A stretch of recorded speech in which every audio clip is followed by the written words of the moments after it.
on est rendu à nourrir nos bébés serpents des blés qui sont nés il y a quelques semaines.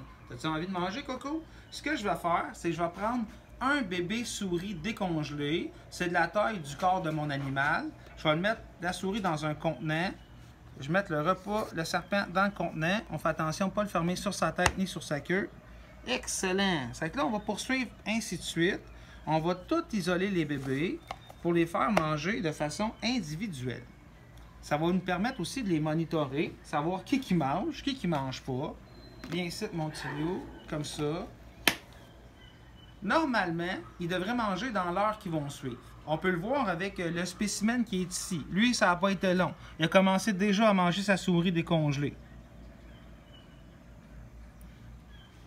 Je vais poursuivre en mettant tous les derniers petits serpents avec leur souris.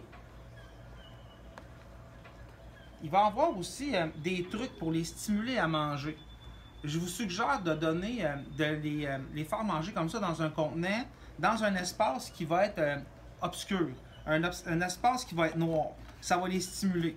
Si jamais ils ne veulent pas manger ici, bien, vous pouvez prendre votre pile, toutes les poignées, puis aller les mettre, mettons, dans un armoire. À l'obscurité, ils vont mieux manger. C'est des animaux qui sont nocturnes. Ce que vous pouvez faire aussi, je ne le ferai pas à la caméra, mais pour stimuler l'odorat, vous pouvez prendre votre souris, des ciseaux, la couper en deux, puis mettre les deux parties de la souris avec votre bébé serpent des blés. Ça devrait aussi stimuler une réponse alimentaire. Les nourrir le soir, ça aussi, ça va aider. Bref, je viens de vous donner quelques petits trucs de départ pour nourrir les serpents des blés.